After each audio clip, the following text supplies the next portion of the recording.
Welcome to the Care Right podcast, your go-to resource for all things elder care. Guiding us through this journey is Annalee Kruger, the founder of Care Right Incorporated, and she has been steadfastly supporting families across the United States. Each episode brings you expert insights, innovative strategies, and practical advice, ensuring that you're well equipped to provide the best possible care for your loved ones. Expect to gain valuable knowledge, learn from real-life stories, and get inspired to take action in your own caregiving journey. So buckle up as we dive into an in-depth discussion of elder care planning and together embrace the journey of caring for aging loved ones on the Care Right podcast. Hey everybody, my name is Annalee Kruger. I'm the owner of Care Right Incorporated.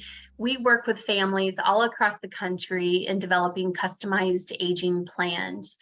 We hope to reach families while they're in the proactive stages of realizing, hey, I don't think, something's going on with mom and dad. We should be aware of this, or, mom and dad are starting to slip a little bit, or dad's lost weight, or mom's dementia seems like it's progressing.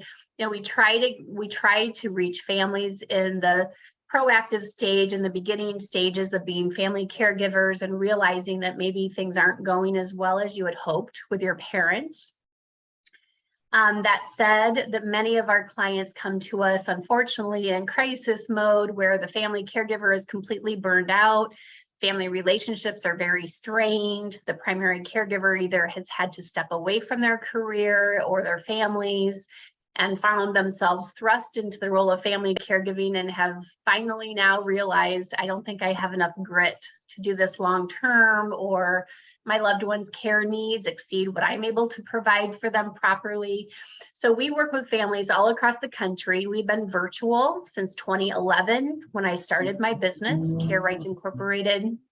So if anything that I just shared with you hits home with you, please make sure that you reach out to me, Annalee Kruger at carerightinc.com, because we want to make sure that you have an aging plan and you know what care options are available to you, what care communities might be available to you, what's the value of home care, what if mom and dad's goal is to age in place at home, how do we pay for that, what kind of cost are we looking at? So it's really helping families understand and navigate that aging journey, the caregiving journey, dementia progression, all of those things that tend to get very overwhelming very quickly when you don't have an aging plan in place. And I say every day, families don't know what they don't know, and because they don't know what they don't know, they make very, very expensive mistakes that could have been avoided if they would have worked with a professional to help them with decision making. But so if any of this strikes home with anybody listening or watching this podcast, please reach out. So we offer a free complimentary to you 30-minute consult over the phone or on Zoom. So as you all know, I like to have fun and interesting guests on the Caregiver Crisis podcast. And so today is no different. Today we have Chris on the line, and I'm going to do an introduction for Chris so that you get to know him as well. So Christopher Nolan is a New York Life representative. He lives in New Jersey. He's been a lifelong resident in New Jersey. He's married. He has 3 children, ages 30, 29, and 22. And the latest addition to his family is a 6-month-old chocolate lab named Beans, which I think that is so cute. So Beans is your new chocolate lab pup. Chris works with clients in all stages of their financial life, helping them understand their options and achieve their goals. So today we're going to talk about what is long-term care insurance, what's the government doing about long-term care insurance costs, what about Medicare, how does that all tie in together, and what do we do if there's a family member that needs to have long-term care. So this is really important to learn and to know what options are out there, because we do know that 58% of adult children find themselves thrust into the role of family caregiving. And it's not always the right fit. So tell me about what you do, and tell me about long-term care insurance. What does that all mean? Well, it's funny, you hit the nail right on the head in terms of that 58% of caregivers are family members. And they usually have to leave a job or take a sabbatical or try to manage somehow going to work and going to work late, caring for a parent. So not only does it become a financial burden, but it's so much stress on the whole family. And so, long-term care insurance is designed to really take that burden off and help pay for care. And when we think about care, it could be anywhere. Most, if you surveyed 100 people and said, hey, if you're going to need care at some point in the future, where do you want to receive that care? At home, assisted living, or nursing, or a nursing home? They're all going to say at home. And that's where people want to age in place. And long-term care insurance is designed to help that and pay for it. Another thing that hit home with me when you said people don't know what they don't know, or you don't know what and unfortunately that's true. And a lot of people, the majority, think that Medicare or Medicaid is going to pay for this, and it doesn't. Medicare has a cutoff of a maximum of 100 days, and the average long-term care event is between 2.5 and 3.5 years. So that's what we're dealing with. And, it's too late when you get to that point and realize, Medicare's not paying for this. Well, who does? You do, Yep. And it's funny, the majority of the clients come to me when one of three things that happen. Now we are accredited through AARP, so some leads come right from AARP. They do a wonderful job. But it's either they've spoken with their financial planner, and their financial planner says, look, you've got this nice portfolio, you need to protect it. Talk to somebody about long-term care insurance. So that's one of the main places people come from, but primarily it's they've had an experience, or they're dealing it with their parents. They're in their 50s or 60s, and they're dealing it with an aged mom or dad that's in their 80s. And the light goes off and says, okay, we're up against the rock here. Mom doesn't have money to pay for this, so I'm going to do it. I don't want to do this to my kids. So I'm going to take the steps necessary. So it's the kids that are experiencing it with their parents. Right. That come to us and say, hey, I don't want to do this. I don't want to be a burden. Right. And, when I ask my clients, I have a holistic approach. So my client is the whole family, right? So when I ask moms and dads, what are your goals as you age? They all say the same thing. I want to age in place at home, and I don't want to be a burden on my kids. But guess who is calling Care Right for an aging plan? It's the adult kids, because they're burned out, or they are afraid they're going to end up burned out if they don't do something differently soon. And they're right. So when I ask the adult kids, what are your goals for your parents? It's almost always the same thing. We want our parents to be happy. We want our parents to be as healthy as possible. We want them to have the best quality of care possible, and we want them to have the best quality of life. So the only way to kind of marry those goals that the family has is through an aging plan. And part of that planning process is identifying where are the gaps in your planning, and what is your understanding of dementia, what's your understanding of home care, what's your understanding of long-term care, and how that gets paid. Most of my clients, when they start with me, they're coming to me with complete misinformation, where they think Medicare is going to pay for all of these costs, or that Medicare is going to pay for my aging plan service, or that Medicare is going to pay for dad to go into memory care for 8 years. And that's just not the case. And I know that you probably see that all the time too, with just families coming to you just completely misinformed. And when you're misinformed, you're not making smart decisions. Yeah. Right. And you're very limited in the options that you can take, because it might be too late at that point. That's right. That's right. it's funny. So a lot of people don't understand what it is, and it's really just custodial care. It's when somebody can't perform two of the six acts of daily living, which is bathing, eating, transferring, toileting, continence, and dressing.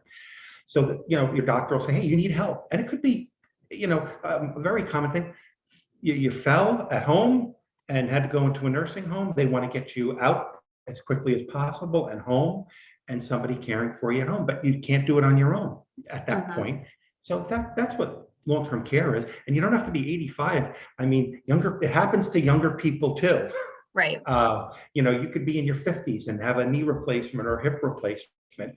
And again, they want you home as soon as possible. So long-term care can pay for that as well. I think one of the big myths or mistakes is that it's expensive.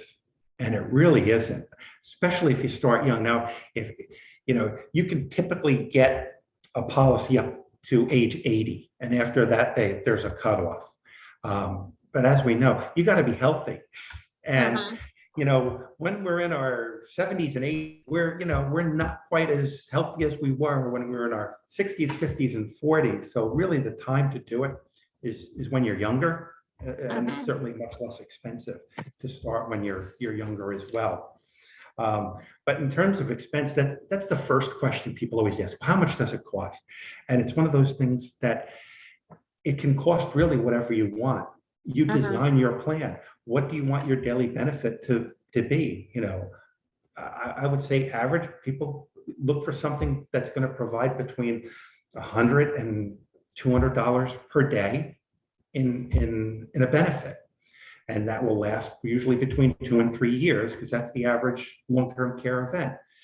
So on a daily basis, that could be $5,000 or $6,000 per month that you would have to pay somebody. But if a policy like that, depending on your age, is typically less than $100, maybe a little bit more than $100. So $100 a month now is paying for $5,000 or $6,000 in care later. Right. And that's a big. It's a chunk of change, because I can tell you, when I meet with families, because they are coming to me so ill-informed and they think Medicare is going to pay for everything. And so their eyeballs literally pop out of their face when I say, well, I have clients in, Rhode Island that are paying $14,000 to be in a nursing home. And that's just one parent. When you've got two parents, that's $28,000 a month. In that particular, certain areas of the state are way more expensive than others. Yes. Assisted living centers can be anywhere from $5,000 to $8,000 or $10,000 a month, depending on the level of care that your loved one needs. Home care is, before the pandemic, used to run anywhere from $21 to $28 an hour, and they all have 4-hour shift minimums. But since the inflation from the pandemic, I have clients paying $30 and $40 and $50 an hour for home care, and they all want 8 or 10-hour shifts, because then they get paid more, right? And so when families are assuming that Medicare is going to pay for something, or they think Medicaid is they think Medicare and Medicaid are interchangeable, and they're two totally separate programs, right? Like, you do not want to end up on Medicaid, because then you lose all options of where you want to go for care and who's going to treat you as a provider. But when families are misinformed like that, they don't necessarily see the value of long-term care insurance until, like, I'm meeting with them and facilitating their family meeting, and we're talking about the cost of care. And they're like, wait a minute, I thought Medicare pays for this. I'm like, no, it does not. So while a lot of my clients, the moms and the dads, have long-term care insurance, now that's underlined the importance of it for the adult kids, because it's not too late for the adult kids to say, look, we need to get some sort of coverage, because the likelihood that any of us are going to need long-term care at some point is high. When you're 65 and over, it's 70%. So when people say who's going to need it, 70% of us over age 65. Yeah. Yep. And so we know that there's different states doing some different things with government programs to help offset the cost of care. There's some pros and cons to that. Like, if you move out of that state, then you kind of lose the money that you've already kind of deposited into it. Yeah. But what's kind of your take on, like, can you just kind of provide a couple minute summary of what's going on with some of the states? Yeah, it's all real new. In fact, Washington State was the first state to do it. It's in place. And basically, when they did that, you had a lot of people scrambling at the last second trying to put their own long-term care package in place because they didn't want the state plan. For one of the reasons you mentioned, if you move out of that state, you lose all your benefits that you paid in. It's also, they're really looking at very bare bone minimums just to kind of offset. So they're not going to cover a whole heck of a lot. I think the benefit's about $36,000 a year. That's not a lot for 1 year. So, but they're taking money out of people's paychecks. Yep. And that's how they're going to their start. And now other states are starting to follow. I think New York is going to have something in place by the end of the year. Yeah. So yeah, if you don't have a plan, the state has a plan for you. And unfortunately, it's not a real good one. It's not a good one, and when you're not the one directing your own, it's cut and dried. It's just like anything in life. The more resources, the more money you have, the more options you have, right? And so the better you plan now, the better options you'll have later. And when you choose to not do any planning, then you get what you get for options. And right now it's, the states are trying to, they're scratching their heads going, how can we help offset the cost of care? Because we know that more and more people are going on Medicaid, and the Medicaid system is already broken and it's already overstretched. And so if you don't want to end up being broke and in whatever Medicaid facility will take you, because that's what happens when you run out of money because you don't plan. When you end up on Medicaid, you don't get any choices on where you go for care. You go where there's an open bed and you hope and pray that you're going to get decent care. Yeah, and you have to have very, very limited assets to go on Medicaid. To qualify for Medicaid, you have to be very indigent. And so it's not going to be the majority of people. The majority of people are going to have assets, but they're going to be in that spot where they're shopping around for what they can afford instead of shopping for the best level of care for what they have. And we have insurance on everything. We have insurance on our homes, our cars, our cell phones, for God's sake. We should have insurance on our retirement accounts, and that's long-term care insurance. So that nest egg that we built up over our working lives doesn't get depleted in 2 or 3 years by long-term care costs. And that's what I think. When people say, well, what if I never use it? I said, then you're lucky. It's just like homeowners insurance. You don't want a tornado to come and take your home down and say, wow, man, I really got my money's worth out of that homeowner's insurance. Yep, exactly. So if you don't use it, hey, you're ahead of the game. It's there if you need it. And there are even plans that account for that give people the option of getting their money back. So there's hybrid plans that if you die before you use it, it pays the death benefit, or if you want your money back after X amount of years, you can have your money back. But it's providing that protection for you while you need it. And too many people, they wait till the last second, and then they won't qualify. It used to be there were 30 companies out there offering long-term care insurance. Now there's literally less than half a dozen. I think there's about 5. Yeah. So they're picky, they're choosy, and it's hard to qualify. Well, and they had to, that's just kind of what happened, because when these insurance policies were sold before, they really thought people would not still be alive and using them, but we're living longer. People are living longer, and that doesn't mean that they're healthier. That just means that they're in the nursing homes and assisted living centers longer. And so they're using their using their insurance that they paid for, and rightfully so. But now the insurance companies are like, holy cow, these people are still alive. We didn't think that they would be. And so like I'm 50 years old, and when I hit 45, I got a life insurance, what I call life insurance hybrid, because there are few long-term care insurance carriers anymore. And this way it's multifaceted and multi-pronged, so that if I don't need it, thank God, then I can use it as a death benefit, or I can use it as another revenue stream in case like Social Security isn't there. So there's a lot of different ways. You just have to be smart, because you have to do this type of planning now before it's too late, before you get that cancer diagnosis, or before you get diagnosed with MS, or you get hit by a car and now you're not going to qualify because you need care needs now and you won't pass underwriting. So consumers have to be smart about this stuff. And I say that just lovingly, but with enough passion towards it to disrupt people to stop being so laissez-faire about their future. Yeah. And to that, I just want to share with you a couple of examples, because I stay in the process, and what I tell people is this has got to be something that's taking a burden off of you. Not that every month you worry about, oh, how I'm going to pay that premium. So we want to make sure we're designing something that's affordable and stress-free. I had a lady, I told you these plans really stop at 80. 2 weeks before her 80th birthday, we put in an application, and she got approved. Very healthy. I mean, she was still working. So at 2 weeks before her 80th, she was still working, a data analyst, very healthy. Got it, but it took a load off. Also had some younger clients in their mid 50s that got declined.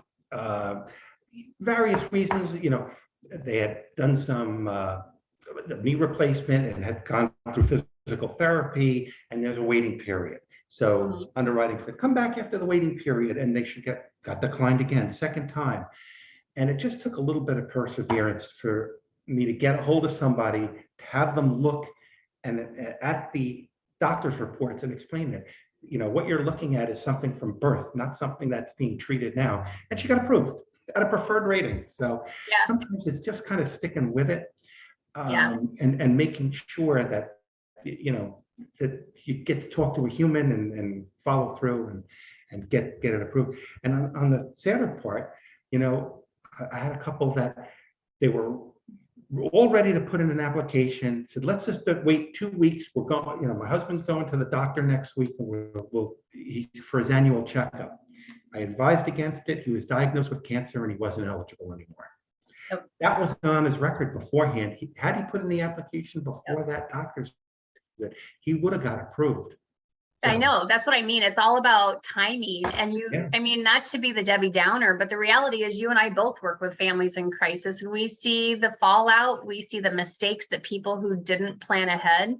Don't expect good options if you don't plan for it. You can only be willy-nilly about so many things in life. And God forbid, why would you be willy-nilly about your aging years when you're the most dependent and the most vulnerable on basically strangers taking care of you, when you're the most dependent and the most vulnerable? So that's why I have guests on these podcasts, just to wake people up and say, look, what are we going to do? How are we going to pay for care now that we know that insurance isn't going to cover everything? If you don't want to go broke, you need to plan ahead. Yeah. So, like I said, plans are affordable, $100 a month. Not everybody can afford that, but most people can just cut back on maybe Netflix or something like that. And the government is trying to help. They're making them, they're giving tax advantages to business owners. They can write these premiums not only for the business owner, but their spouse. So they can write them off as a tax deduction, tax credit. So and the oncoming care facility, you're more favorable to an oncoming care facility or a home care company if you have insurance, because that means they're not going to get stuck, with non-payment. So there's no downside. No. And these plans, they're payable whether you have an accredited home health care aide providing your care, or if it's a son or a daughter and you're receiving casual care, you can still reimburse them. So the providers are trying to make them as attractive as possible and as flexible, so they can really tweak it to everybody's individual needs. The government's trying to help with tax incentives. So now it's up to the consumers to decide to do the right thing for them and their family and their finances and their future care. We all have to be responsible and accountable for what our future holds in as much as we can. And so it's better to be prepared than not prepared and end up with whatever it is you end up with. So exactly. Well, good. So in the last couple of minutes, is there anything that we didn't cover that you thought would be important for people to know? No, I think a lot of people just have questions and they're not sure who to ask. Yep. So somebody like you, somebody like me, not here to sell anybody anything. It's to educate. That is my, educate. that's my purpose in life. The more I can educate and help people that way, that's what I'm looking for. So yeah, Yep. I want to be a resource to families, help them, and educate them. And Yep, exactly. ask questions. Ask questions. Reach out. Yep. There shouldn't be any stigma about that. That's right. That's right. And it doesn't cost you anything to ask. It costs you No. to not ask, and it costs you to not explore options. So Big time. Yeah. Yes. Yeah. So excellent. This has been so great. I really appreciate the back and forth with just educating families. I know this probably might come across as a little bit in your face to the listeners, but it's really because I couldn't be more passionate about this, because honestly, if people just followed me in my shoes every day and on all these Zoom calls with these crisis families, and they're crying, they're in tears, they don't know how to pay for care, they've already quit their job, and now what do? And so let's be smart, and let's have these conversations sooner rather than later, and let's be putting a plan together, whether it's an insurance plan through you or an actual aging plan, comprehensive aging plan through me. So I really appreciate your time today, Chris. This was awesome. And yeah, thank you for having me. I appreciate it. I'd love to do more of these. Yeah, absolutely. So thank you so much for your time, and just sit tight. I'm gonna shut this down and end the podcast for right now. Thank you for tuning in to the Care Right podcast. We hope today's discussion has provided you with valuable insights. If so, don't forget to like, subscribe, and share our podcast with others who might find it helpful. Remember, Care Right is more than just a podcast. It's a community dedicated to supporting family caregivers with comprehensive care planning, crisis management, and resources for every stage of aging. Stay connected with us for future episodes as we continue to explore essential topics in aging planning, elder care, and financial planning. Until next time, take care, plan wisely, and remember, you're not alone in your caregiving journey.